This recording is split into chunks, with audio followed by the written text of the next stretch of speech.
Fala pessoalzinho, tudo tranquilo? Vamos para mais uma aula agora que eu deixei aqui gravada para vocês. Então eu vou pedir umas coisinhas para vocês. Ó. Se vocês curtirem a aula, não esquece de deixar uma curtida aí no vídeo. Se você ainda não for inscrito no canal, por favor se inscreve, que isso daí vai ser bastante importante para mim e para você. Se ativar as notificações, nota 10, melhor ainda. Se curtir muito o vídeo, posta, manda para os seus amigos, compartilha com seus amigos.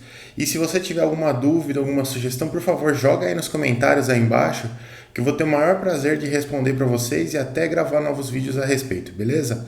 Valeu, galera, bora pro vídeo. A gente estava falando de DeviceNet e rede ASI, que a gente vai ver hoje, que são duas redes do tipo Device Bus. Né? Então as outras redes que a gente tinha visto, elas são redes mais complexas, que elas são redes do tipo Process Bus, que falam com sensores inteligentes. Essas duas elas vão lidar com os sensores aí binários, né? Chaves de fim de curso, sensor de proximidade e tudo mais. E a gente vai ver essas duas redezinhas na aula de hoje. Da DeviceNet, como eu estava falando aqui para vocês, ela é um protocolo de aplicação, então a definição dela fica na camada 7, e das camadas 3 a 6 do modelo ASI não tem nenhum tipo de uso. E a camada 1 e a camada 2, elas são as mesmas camadas utilizadas na rede CAN, que é uma rede que foi desenvolvida pela Bosch em 86 e está em uso até hoje. E essa rede CAN é de Controller Area Network, e ela serve para comunicação de dispositivos na área automotiva, em veículos mesmo.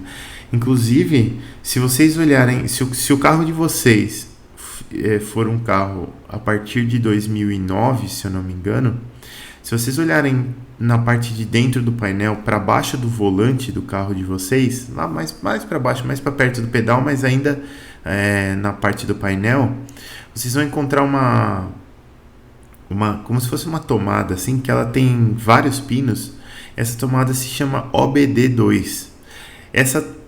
Ela é uma saída, né? Essa saída OBD2, ela é justamente uma saída da rede CAN, né? Você conecta um dispositivo nesta rede CAN, que ele é um dispositivo mestre, e com esse dispositivo você consegue ler os dados lá do seu veículo. Ele é o famoso aparelhinho. Sabe o aparelhinho que você leva na manutenção? Você leva o carro na manutenção e o cara vai passar o aparelhinho no carro? Ele é um mestre da rede CAN, tá?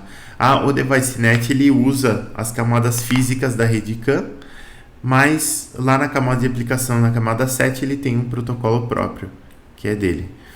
O DeviceNet, ele é mantido por uma organização que chama ODVA, que é Open Device Net Vendor Association. Então, diferente do Modbus, ele tem uma associação, e essa associação é responsável por homologar dispositivos e dizer se eles são realmente compatíveis com o DeviceNet ou não. Ela suporta até 64 nós, com contagem de dispositivos de até 2048 dispositivos. Mas basicamente ela vai suportar 64 nós na rede.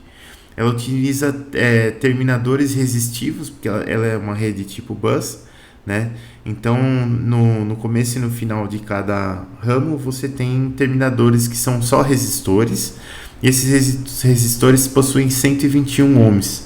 Eles ajudam em algumas questões ali elétricas nos cabos ali de você, tanto de você transmitir sinal quanto de você transmitir potência também, que você pode transmitir alimentação pelo cabo da DeviceNet.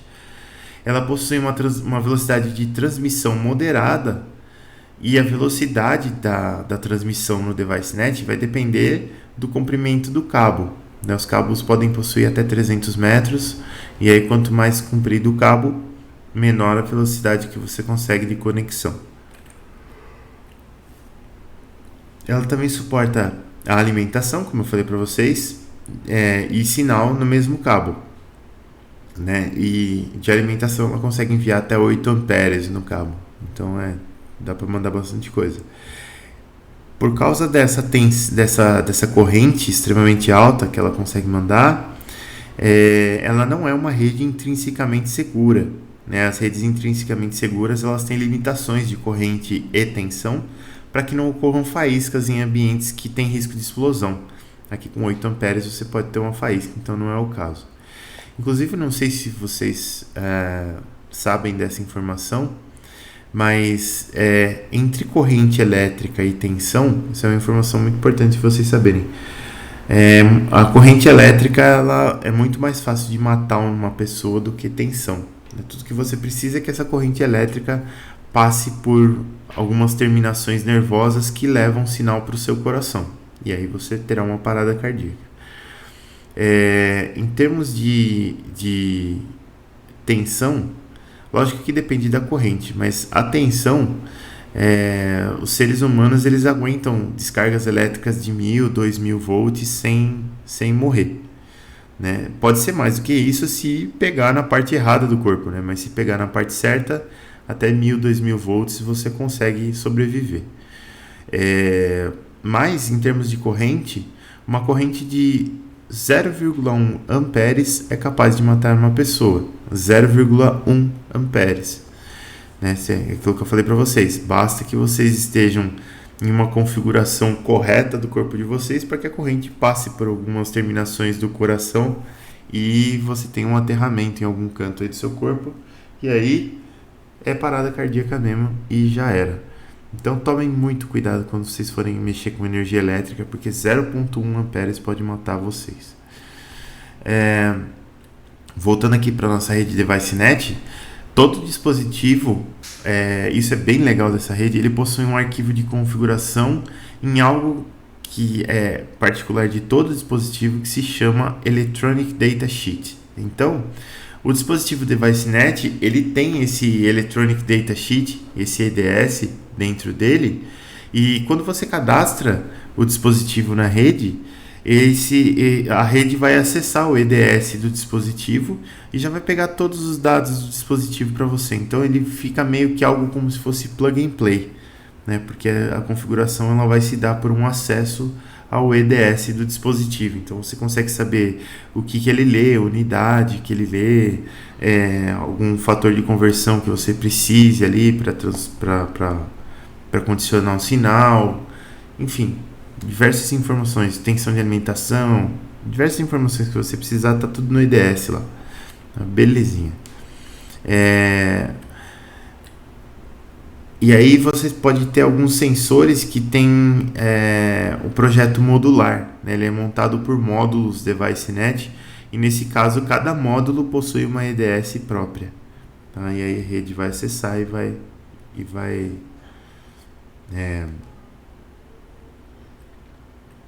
pegar os dados lá na EDS. Outra coisa interessante, essa rede ela possui um modelo virtual de objetos que são implementados por classes. Vocês já fizeram alguma coisa voltada à programação orientada a objetos, pessoal?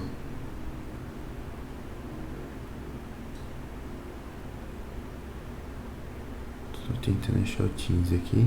Olha, professora, não oficialmente. A gente trabalhou com Python também, que foi o primeiro. Mas, fora isso, acho que nada. Tá, vocês chegaram a ver questão de objetos, classes, instanciação, essas coisas ou não? Eu acho que sim.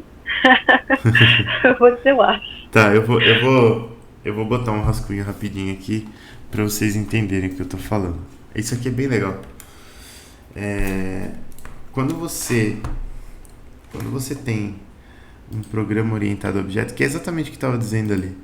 Quando você tem um programa orientado a objeto, você tem algo como se fosse assim, ó. Eu vou pegar até um verdinho aqui. Vamos dizer que eu quero criar um objeto. Então a primeira coisa que eu vou fazer é criar uma classe que define esse objeto. Então tá aqui a minha classe, por exemplo. Aí eu vou criar um objeto que se chama, sei lá, não sei, não faço a mínima ideia. Vou criar um objeto que é um veículo aqui, por exemplo. Aí esse veículo ele vai ter alguns campos que vão definir ele, por exemplo, cor, sei lá, nome. capacidade. Beleza. Eu tenho alguns campos aqui. E eu tenho algo que é parecido com funções, né? Então eu posso ter uma função aqui que é a função ligar, por exemplo. Eu posso ter uma função que é a função andar, sei lá, hein? Tá bem genérico. Eu posso ter uma função que é a função frear. Pronto. O que é isso aqui? O que é a classe? A classe, ela é a definição do objeto. Ela não é o objeto em si. Ela é como se fosse uma forma. Dessa forma eu vou produzir objetos, né? Então, esses campos aqui de cima, a gente normalmente chama eles de atributos, que são as variáveis que estão lá dentro da minha classe. E esses campos aqui de baixo, que são as funções, a gente chama de métodos. Legal. Então eu tenho uma classe, ela tem atributos e tem métodos. Beleza. Quantos veículos eu tenho aqui? Resposta: nenhum. De novo, nenhum. O que eu tenho aqui? Aqui eu tenho um modelo, ou vamos dizer assim melhor, uma forma que vai me gerar os veículos quando eu quiser gerar veículos. Então, quando eu quiser gerar veículos, o que eu vou fazer com essa classe? Eu vou fazer um processo que a gente chama de instanciação. O que é instanciação? Eu vou pegar essa classe, eu vou usar ela para criar um objeto lá na memória do meu programa, do meu computador, e esse objeto aqui sim vai ser um veículo. Repara que isso daqui é um objeto e não uma classe. Então o veículo, repara, aqui eu não defini nada. Aqui no meu veículo eu posso dizer que a cor dele é vermelho. Eu posso dizer que o nome dele é, sei lá, Corsa. Eu posso dizer que a capacidade dele é de 4 pessoas. Beleza. Os métodos estão definidos aqui. Beleza. Aqui eu vou ter os métodos. A gente define o que ele vai fazer a nível de classe. Eu sei que o comportamento desse objeto é ter esses métodos aqui. Eu posso ter um outro objeto. Eu posso instanciar um segundo veículo aqui. Não tem problema. Nossa, esse outro objeto aqui, ele também vai ser um veículo. E ele vai ter uma cor preta. O nome dele, escrevi nome, já foi. Vai ser Opala. A capacidade dele vai ser 5 pessoas. E os métodos iguais aqui. Então, olha só, eu posso criar quantos veículos eu quiser com essa definição de classe aqui, né? Eu criei esses objetos e como que vai ser a execução desse programa? A execução desse programa, ela vai se dar por troca de mensagem entre os objetos. O que é uma troca de mensagem? Bom, eu vou ter uma instância principal do meu programa, que também vai ser um objeto, que vai ser o famoso main. Isso aqui vai ser a instância principal do meu programa e ela vai chamar uma função do meu veículo. Então ela vai virar para esse veículo Corsa aqui e vai falar assim, ó, Corsa.ligar.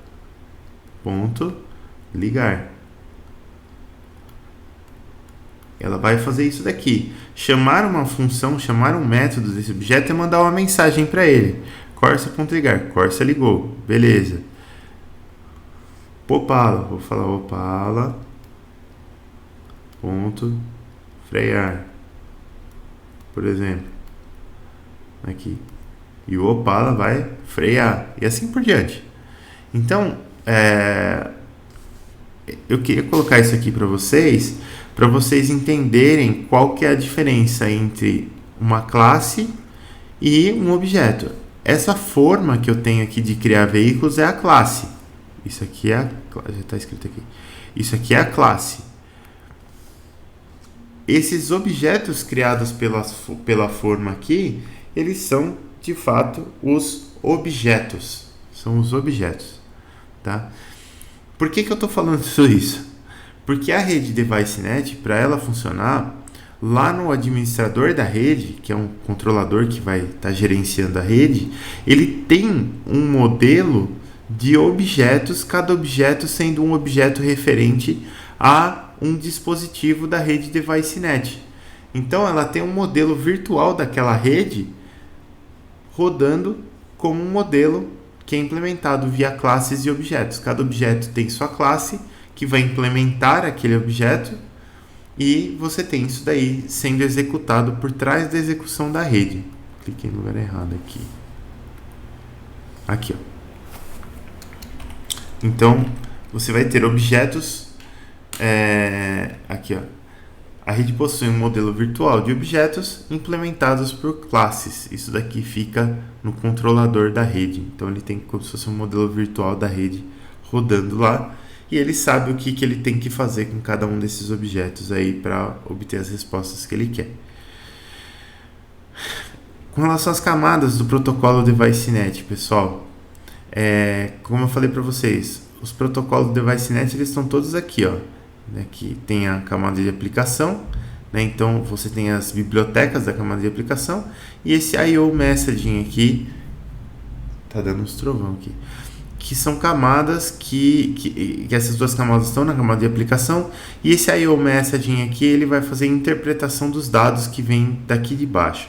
Esses três níveis, Physical Layer Signaling, Media Access Control e Logical Link Control, eles vêm da rede CAN, sendo que esse Media Access e o Logical Link aqui, eles são similares àquilo que a gente tem no protocolo Ethernet, tá? Aqui embaixo aqui é um pouquinho diferente. Tudo isso aqui é especificado pelo protocolo CAN, e aqui em cima a gente tem esse protocolo CIP aqui, que é o protocolo do DeviceNet, que é o Control and Information Protocol. Beleza. Então, como na rede Modbus, a definição da DeviceNet está na camada 7, isso aqui que garante que ela é uma DeviceNet. 3 a 6 não são usadas como na maioria das redes, exceto na Modbus TCP. Na maioria das redes aqui eu quis dizer na maioria das redes Fieldbus, né? E as camadas 1 e 2 possuem implementação definida pelo protocolo CAN, que é da Bosch. Depois, os tipos de mensagem da DeviceNet. Você tem dois tipos de mensagem distintos, e eles são interpretados todos na camada 7, que são o Cyclic I/O e o Explicit I/O. Então, o que acontece? No Cyclic I/O você tem 4 tipos de mensagens. A primeira é o bit strobe, ou bit or strobe command, que ele é usado para pequenos conjuntos de dados. É aquela coisa que eu preciso mandar um bit realmente para dizer se esse bit está ativo ou se ele está inativo, se ele é 0 ou se ele é 1. E aí você tem uma mensagem aqui que circula pela rede e essa mensagem possui 64 bits. Por que 64 bits? Um bit para cada possível escravo. Lembra que a rede pode ter até 64 nós. Então, como tem 64 bits, cada dispositivo pode alterar aquele seu próprio bit. Depois a gente tem um segundo tipo de mensagem que é a poll command. Esse poll command aqui, ele é uma mensagem enviada do mestre para um escravo específico, né? Então esse bit or strobe command aqui, ele é um pouco parecido com aquele broadcast, né? Só que ele envolve resposta dos escravos e o broadcast não envolvia resposta. Esse poll command aqui, ele é uma mensagem do mestre para um escravo. Então essa rede aqui ela trabalha com comunicação mestre-escravo. Tem um terceiro tipo de variável aqui, de mensagem, que é a change of state, que nesse tipo a mensagem ela é enviada por um mestre ou por um escravo, caso o valor de uma variável monitorada mude dentro de um período pré-definido. Então você está monitorando uma variável, você informou o dispositivo que aquela variável está agora sendo monitorada. Isso quer dizer que se ela mudar de valor, o dispositivo imediatamente vai mandar uma mensagem para a rede dizendo que o valor dela mudou. Se ela não mudar de valor, o dispositivo não manda a mensagem. E por último, a gente tem a mensagem do tipo cyclic, aqui dentro do cyclic I/O. E essa mensagem aqui, ela é uma mensagem informando o valor de uma variável e ela é enviada de tempos em tempos regulares, né, intervalos de tempos regulares. Então, mesmo que ela não tenha alterado o valor, o sistema lá, o escravo continua mandando de tempos em tempos o valor daquela variável. Desculpa. Isso aqui funciona muito parecido com aquele modo burst da rede hard, né, que ele também fica mandando, só que a diferença é que aqui no modo cíclico da DeviceNet, você pode configurar de quanto em quanto tempo você quer que o dispositivo fique mandando essa mensagem de valor de variável. Enquanto que no modo hard, se você falar que está no modo burst, a cada 5 milissegundos ele está mandando o sinal de novo. Depois, tipos de mensagem. Ainda nos tipos de mensagem, a gente falou dos 4 tipos da Cyclic I/O. Depois tem a Explicit I/O. E elas são de propósito geral, né? Então, você usa ela naquilo que a gente chama de trabalhos assíncronos, que são trabalhos que não precisam acontecer o tempo todo. Por exemplo, alterar valores de atributos, parametrização ou configuração de equipamentos. Eu posso fazer uma autocalibração se o meu equipamento precisa de uma calibração, alguma coisa nesse sentido assim. Tipos de erros da Device I/O. Ela tem 5 tipos de erros. De novo, ela é uma rede muito simplesinha, então são só 5 tipos de erros mesmo. Ela tem um erro do tipo non-existent, no qual o dispositivo ou parou de funcionar devido a um erro interno ou parou de funcionar devido a algum comando remoto. Então você tenta acessar e o dispositivo está não existente. Depois você tem o unallocated, que significa que o dispositivo entrou na rede com sucesso, mas não está alocado em nenhum mestre que seja DeviceNet. Então quando o dispositivo entra na rede, ele tem que ficar alocado em um mestre. É um pouco parecido com aquilo que o DHCP faz no protocolo TCP/IP, né, que é o Domain Host, não sei o que, Protocol. Que ele, toda vez que você entra, o DHCP, ele vai te dar um endereço de IP naquela rede. Ele tem submáscara e tal, mas ele é um endereço de IP daquela rede. Aqui é a mesma coisa, você vai precisar entrar na rede e ficar sediado em um mestre, né? Então você vai ter um endereço dentro daquele mestre. Se você não tiver, se você não tiver, ele vai dar aquele erro unallocated. Depois tem o timed out, que ele representa que algumas mensagens falharam em alcançar uma ou mais conexões do mestre. Esse aqui é bem recuperável, né? Porque é parecido também com o protocolo TCP/IP lá. Você tenta mandar mensagem. Se falhou no envio da mensagem, né? Se você não recebeu nenhuma resposta daquela mensagem, o que isso significa? Significa que você vai ficar esperando a resposta até dar um timeout. A hora que der um timeout e você não recebeu a resposta, você manda ela de novo. Manda a mensagem de novo, porque provavelmente ela se perdeu no meio do caminho. Deu um drop no pacote lá. O 4º tipo de erro é o faulted, né? Então, esse significa que o dispositivo reconheceu um erro interno ou recebeu uma mensagem de resposta com endereço de MAC duplicado, né? Então, isso daqui com certeza seria um erro também, porque você não pode ter duas respostas diferentes com o mesmo MAC. Né? Esse erro aqui ele não é um erro recuperável. Esse erro aqui é o tipo de erro que você precisa desligar pelo menos o dispositivo e ligar de novo. E o 5º tipo de erro é o buzz-off, né? Que acontece? O próprio dispositivo ele detecta erros de rede significativos. Por exemplo, você tem um dano ali no cabo onde você não está conseguindo realmente receber dados. Então o próprio dispositivo ele se remove da rede, né? Não da operação de erros aqui, ele se remove da rede. E essa aqui é uma falha típica de hardware, né? Quando isso acontece, ou você tem problema no cabo, ou você tem problema no dispositivo, aí precisa dar uma olhadinha lá. Aí eu incluí aqui para vocês a rede ASI.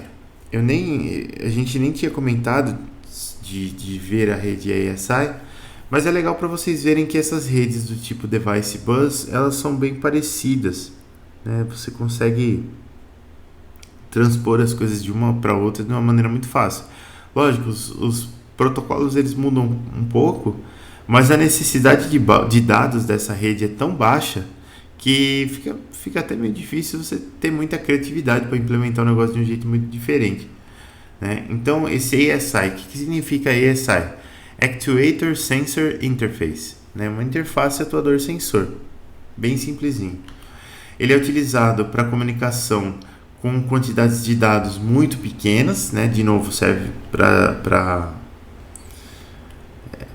rede tipo Device Bus, né? Ele não consegue fazer comunicação com sensores inteligentes que demandam mensagens longas, isso aqui é importante. Então é realmente para device, né? Se você for colocar um sensor inteligente, tem que ser um bem simplesinho, senão ela não consegue atender. Ela é baseada em componentes modulares que fazem pontes entre a rede e os sensores binários, né? Como se fossem gateways. Então você vai ter ali um dispositivo que recebe uma mensagem, né, um bit de um dispositivo binário, seja uma chave de fim de curso, qualquer coisa assim, e ele transforma isso daí em uma PDU. PDU, para quem não lembra, é aquela palavra de bits que você vai mandar para a rede, né, que é o Protocol Data Unit. Ele vai transformar isso daí numa PDU ASI para você enviar para sua rede. Ele pode enviar de 1 a 16 bits por dispositivo. É uma rede que apresenta apenas um mestre e múltiplos escravos, não é uma rede que você pode pôr vários mestres. Os escravos eles possuem endereços específicos. Essa rede, isso aqui é uma parte legal dessa rede ASI que é diferente da DeviceNet. Ela envia informações de sincronização para as mensagens e por isso o protocolo é muito confiável em termos de integridade de dados. Quer dizer que você perde muito pouco dado, porque a rede trabalha na sincronização entre emissor e receptor de mensagem com aquele tipo de codificação Manchester lá, mas ela tem uns outros truquezinhos que são legais também. Ela permite a detecção de erros em mensagens, elimina a necessidade de implementar uma interface I/O e uma CLP, tornando o custo baixo se o número de escravos for alto. O que quer dizer isso? Você, com essa rede ASI, você consegue fazer a comunicação com os dispositivos direto pela rede. Você não precisa ter uma interface de entradas e saídas na sua CLP. Porque antes, como que a gente fazia? Você tinha uma interface I/O, né? E aí você não tinha bem uma rede. Cada dispositivo ele era ligado em uma entrada da sua interface I/O. Então, se eu queria acessar um sensor X, eu acessava a saída Y da minha interface I/O da minha CLP.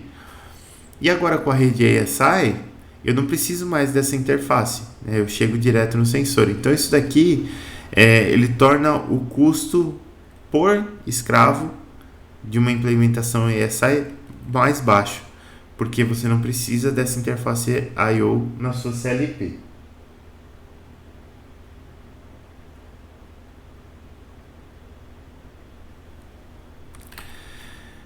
Os dispositivos, normalmente esses dispositivos eles precisam de uma tensão, de uma corrente bem baixinha para operar, porque eles são os sensores simples, sensores binários, tipo chave de fim de curso. Você precisa de um pouquinho ali, só para você ver se deu contato ou se não deu contato. E esses dispositivos eles podem ser alimentados pelo próprio bus, ou eles podem ter alimentação própria também, depende do que for mais viável lá na sua implementação. A luz do meu escritório está dando umas piscadas que eu estou tentando entender o que está acontecendo. Depois, sobre as topologias possíveis, eu ia falar potologias. Sobre as topologias possíveis para esse tipo de rede. Então você tem o controlador e o mestre juntos aqui, né? Como eu falei para vocês, o controlador de rede é onde vai ter aquele modelo de objetos, e você vai ter o mestre aqui. Normalmente é acoplado no controlador. Isso aqui tudo está dentro de um computador que está rodando as coisas. E aí você pode ter várias topologias de rede, né? Então você tem aqui uma rede do tipo estrela, né? Uma rede do tipo star aqui. Aqui você tem uma rede do tipo bus, né? Com as ramificações. Aqui você tem uma rede do tipo mista. Aqui você tem uma rede onde você tem os dispositivos todos em série. Ela permite várias topologias, né? A mais utilizada realmente é a topologia bus, porque ela é muito prática, mas você pode usar várias topologias diferentes. Camadas de rede da rede ASI, ela começa aqui na Execution Control, né, que é a camada de aplicação da rede ASI, e aí você tem aqui tá errado, né? Não é 3 a 7, é da 3 a 6, né? Da 3 a 6 aqui você tem as camadas que não estão sendo utilizadas. Depois na camada Data Link você tem um protocolo da rede ASI que chama Transmission Control, e na camada física você tem a Transfer Physics, né? São todos protocolos da rede ASI. Então, diferente da rede DeviceNet, que é DeviceNet, tá certo? Que ela só se preocupa com o protocolo da camada 7, o resto é o robô da CAN mesmo. A ASI tem uma interpretação própria nas 3 camadas aqui, e ela tem essa interpretação própria porque ela tem uma PDU própria, e aí ela precisa que as coisas aqui funcionem todas de maneira proprietária. Falando em PDU, a PDU dela é essa daqui, ó. Então você tem 2 tipos de PDU. Como a comunicação é mestre-escravo, você tem uma PDU de mestre, que é enviada, e uma PDU de escravo, que é enviada de volta para o mestre. Então a PDU de mestre, ela tem 14 bits. Ela tem um bit de início, um bit de controle, 5 bits dizendo o endereço do dispositivo, 5 bits passando o comando, um bit de paridade e um bit de terminação da minha PDU. Quando o escravo responde, como que ele vai responder? Ele vai responder com um bit de início, 4 bits de informação, um bit de paridade e um bit de end. Lembra, o bit de paridade é para você saber, é para você fazer um controle de erro da informação, ver se teve erro ou não. E aí a PDU de resposta tem só 7 bits contra os 14 que foram enviados do mestre, são só 7 de retorno aqui, sendo 4 para informação. Normalmente se usa 1 só para informação, se o bit está no valor 0 ou valor 1, mas você pode ter alguma discretização aqui. Se você tiver essa discretização, aí você vai precisar de um pouquinho mais de bits, ela permite até 4. Então a comunicação aqui ela é dada do modelo mestre-escravo, como a gente já conhece, e entre PDUs tem uma pausa aqui de 1 ou 2 bits. Depois a gente tem algumas questões de controle de execução, né? Então a interpretação e execução das mensagens é toda feita na camada 7, lá na camada de aplicação, que segue o padrão OSI.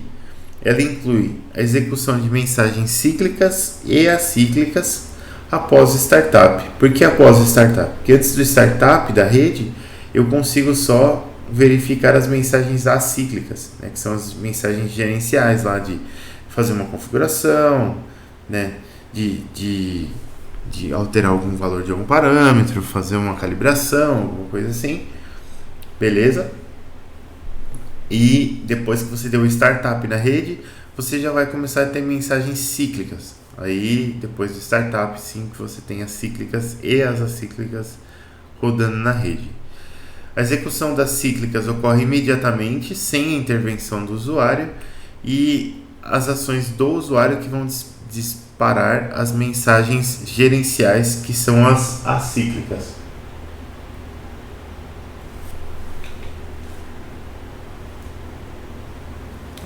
Aí a minha lâmpada pisca, eu levanto a cabeça para saber qual que está piscando e ela para de piscar. E aí a gente tem uma técnica de modulação. Isso daqui é muito bacana, eu quis trazer para vocês, Porque, primeiro, né, começa a desvendar um pouco de como que as coisas são transmitidas. Inclusive tem um errinho nessa imagem aí, mas eu já mostro para vocês onde é que ele tá. E segundo, porque isso daqui se conecta muito com a matéria de processamento de sinais digitais que vocês estão tendo lá. Então o que acontece? Eu tenho alguns bits que eu quero enviar aqui. Eu quero enviar 00101. Aí, primeira coisa que é feita é uma codificação do tipo Manchester, né? Então a codificação do tipo Manchester, o que ela vai ter? Ela vai ter, quando eu tiver 0, eu tenho uma borda de descida no meio do bit, né? Então eu tenho borda de descida. E quando eu tiver 1, eu tenho borda de subida. Aqui está errado, né? Aqui tem que ser uma borda de descida e uma borda de subida aqui. Mas tudo bem. Isso aqui vai ser a codificação do tipo Manchester. Essa codificação do tipo Manchester, ela tem algo de interessante aqui que é legal da gente ver também. O que é? Quando você lê um sinal de rádio, por exemplo, você vai fazer a demodulação desse sinal para você pegar a parte binária dele.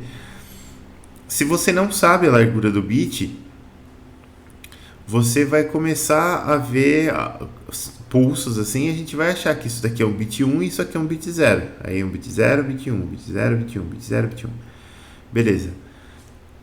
Como que eu faço para saber, só de olhar para um vetor de bits, zeros e uns, como que eu faço para saber se aquele vetor de bits tem uma codificação do tipo Manchester ou se não tem? Essa é uma pergunta. E a resposta é bem simples. Quando você faz a codificação do tipo Manchester, como você é forçado a ter uma borda ou de descida ou de subida bem no meio do bit, se você está achando que o seu bit tem, na verdade, a metade do comprimento aqui em tempo do bit original, se você está achando que isso daqui é um bit, você vai decodificar esse vetor de bits inteiro aqui e você nunca vai achar mais do que 2 zeros ou mais do que 2 uns seguidos, por causa que você tem que ter uma borda de subida ou de descida no meio de cada bit. Então, se você fosse decodificar esse vetor aqui, você teria 1, 0, 1, 0, 0, 1, 0, 1, 0, 1. Só tem no máximo 2 zeros ou 2 uns conectados aqui. Não tem uma linha de 3, 4, 5 zeros ou uns. Então, se você vê um string de dados, assim, um monte de bits passando, e não tiver mais do que 2 zeros ou mais do que 2 uns seguidos, existe uma grande chance de que aquele vetor esteja codificado em uma codificação do tipo Manchester, tá? E só lembrando, essa codificação do tipo Manchester aqui, ela é utilizada para enviar não só o sinal, mas também a informação de clock junto com o sinal, para fazer uma sincronia de clock entre o emissor e o receptor. Aí dessa codificação do tipo Manchester, a gente vai para uma codificação do tipo APM. O que é essa codificação do tipo APM? Na verdade não é uma codificação, ela é uma modulação. Eu não me lembro exatamente o nome dessa modulação agora, o que significa APM. Uma pena, esqueci. Deixa eu ver se eu acho aqui. Esse negócio de esquecer informação é complicado. Peraí.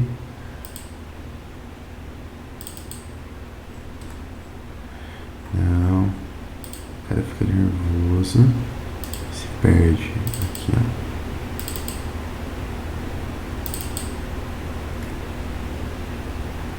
APM. Alternating Pulse Modulation. Pronto, agora sim. O que é essa APM aqui, ó? Nessa APM, ele vai pegar um sinal DC, ele vai somar vai criar um sinal DC para enviar, e aí esses pulsos aqui da codificação Manchester, ele vai transformar em pulsos que não são quadrados aqui, ó.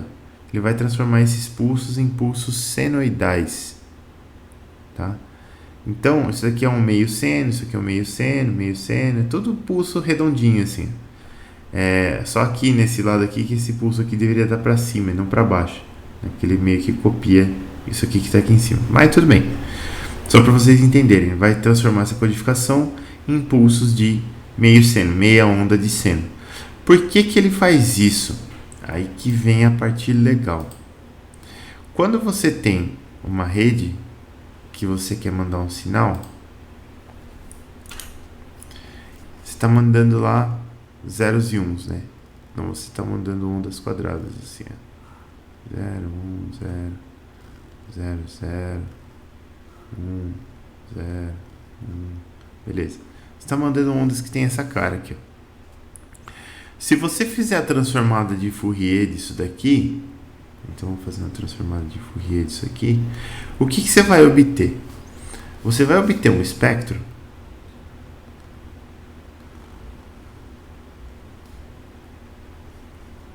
então aqui você tem amplitude, aqui você tem frequência. Você vai obter um espectro que tem mais ou menos essa cara assim, ó.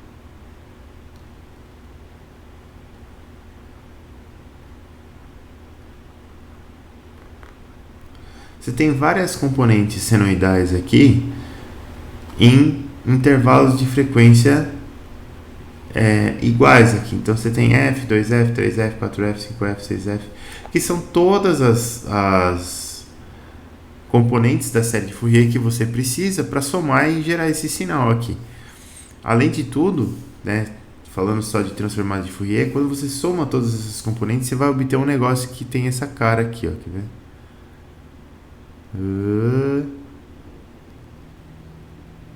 Você tem uma oscilaçãozinha aqui. Toda vez que você tem uma descontinuidade, você vai ter um negócio assim nessa transformada de Fourier, ó. Aí aqui ela vai se comportar legal, aqui ela vai zoar de novo, aqui também, assim por diante. Por que você tem isso aqui, ó? Porque a transformada de Fourier, ela exige que a função seja contínua e a sua derivada também seja contínua. A derivada desse troço aqui está longe de ser contínua, né? Ela vem em zero, infinito, zero, infinito, zero. Então, esse fenômeno aqui, ele se chama fenômeno de Gibbs. Acontece mesmo. Aí beleza, então o que você tem? Você tem um sinal aqui que você quer enviar e ele tem componentes de altíssima frequência. Essas componentes aqui elas demoram muito para decair. E isso pode gerar alguns problemas na sua rede. Alguns problemas de interferência, alguns problemas de aliasing, alguns problemas de reflexão no fim da parte elétrica da rede. Então como que eles resolveram isso? Eles pegaram esse sinal aqui e falaram assim, ó, em vez de mandar tudo isso aqui, vamos mandar só a primeira onda? E aí fechou. E como que é essa primeira onda aqui na série de Fourier? Essa primeira onda ela é assim, ó, meio seno aqui, meio seno aqui, meio seno aqui, meio seno aqui, assim. Então essa codificação APM, ela manda isso daqui, ó.